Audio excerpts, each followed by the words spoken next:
Now, today, Minister for Justice Jim O'Callaghan will seek Cabinet approval for a new law which will allow those convicted of domestic violence against a current or former partner to be publicly named on a register of judgments. The law is named Jennie's Law in honour of Jennifer Poole, who was murdered by her ex-partner in 2021, and her brother Jason joins us now. Jason, thank you so much for being here, because we have seen you over the past few years and you have not stopped fighting to get justice for your lovely sister. Can you tell us about Jennifer? Yeah, Jennifer was 24 years old. She was the mother of 2 children. She was worked in the community, I suppose, as a carer, and then later in a nursing home. She was just an all-round good person. Played camogie for Erin's LGA club along with my sister Claire.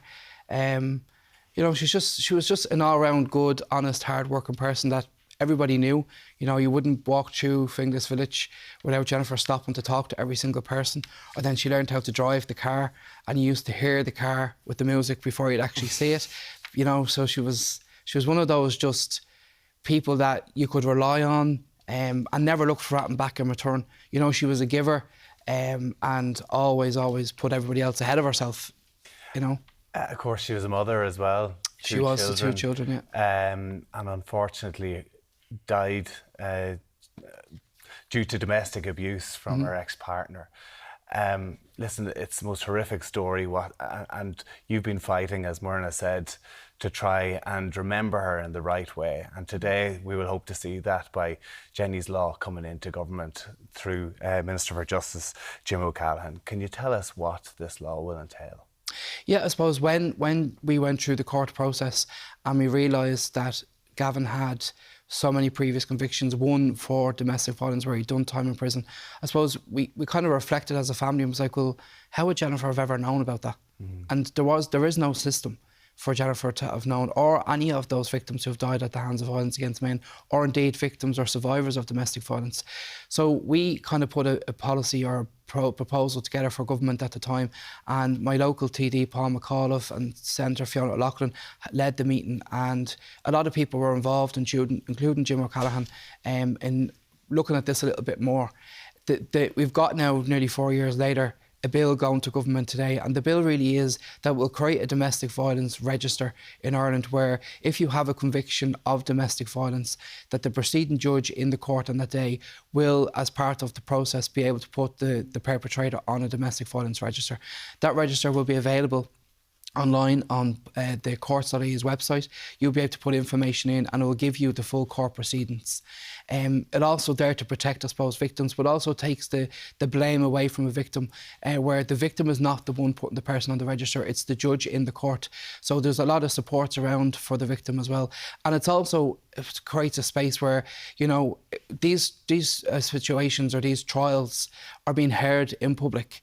But we're relying on I suppose, a journalist in the court on the day to maybe write about it, where this won't need to be the case anymore. That if you feel that you're going into a new relationship, or there's red flags, or there's something that you're not aware of, you now have a resource of a register where you can go and check to make sure that you're in a relationship that you're happy with, but that this person doesn't have a previous conviction for domestic violence.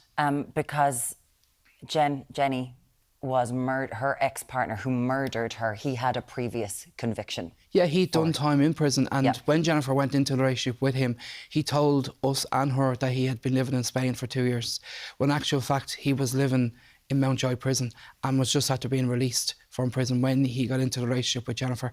So there was a lot of that going on, and that we know that there was guards called to the house on a number of occasions, but there was no system. You know, a guard can't give that information. You know, she'd been through the A&E system, she'd been to the GP, but there's no mechanism where now if a man or a woman goes to a domestic violence service or picks up a phone to ring Women's Aid or something like that, at least now they can give them another resource. Go and check the register, check if this person is on it. Now, we know that these kind of, I suppose, perpetrators, they do kind of do the same thing over and over again. And in Gavin's case, had been down this road many, many times. You know, people had come forward. Former partners of his. Yeah. So they don't change. But what we're trying to implement now is a system where it's like a safety net for victims, that if they've done it before, that a victim will feel comfortable enough to be able to bring the case to court, knowing that there's a register. We know when they get to court, sometimes they don't get prison sentence, but as part of that process now, there will be a register, so they may not do time in prison. You know, Gavin didn't only get put into prison, but he also didn't do his full sentence.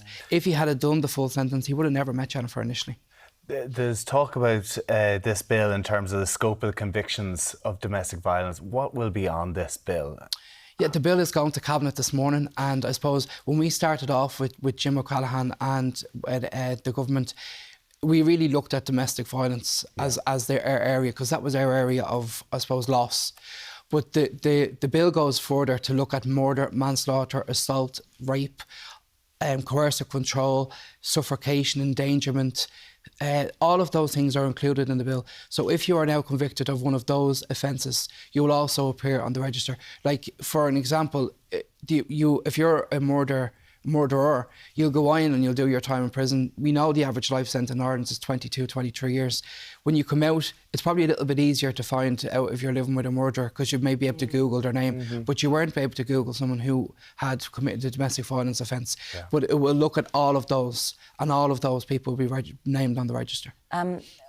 You've never stopped advocating for your sister and for this, and one would think that this would perhaps be an easy win, because it's like, sorry, but you shouldn't be, whether you're a man or a woman, you shouldn't be beating your partner, the one that you love. We know that in Ireland, murders overall over the past 20 years, they have actually fallen, but the proportion of those with a domestic abuse motivation represented the majority of murders. 52% for the first time it's actually gone up, and it is your intimate partner. We know that calls have increased 45%, that they're going up to the guards for domestic abuse. The stats are there. We know that it's happening in homes. We know what's happening behind closed doors, and we know that we don't have refuges in every country. Was this a harder fight than you thought that it would be? To be honest, yeah. I thought this was a straightforward situation. We presented 4 years ago a bill or a policy, and in theory, it looks perfect. You know, it would make sense that when you look at the majority of women who have died at the hands of violence against men, there has been previous situations of domestic violence. If you speak to any woman who's gone through the court system, they'll tell you, you know, I'm here now, but my partner was in a relationship with somebody else, or other women are coming forward, other men are coming forward saying, no, he did the same to me, he did the same to me. So it would appear that it would be straightforward, but nothing was straightforward in this.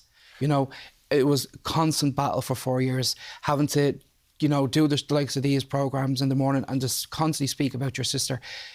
The grieving process hasn't really begun, because we have spent 4 years fighting to have a system that should already be in place. And if we had the system that we're looking for now in place, we'd still have my sister today.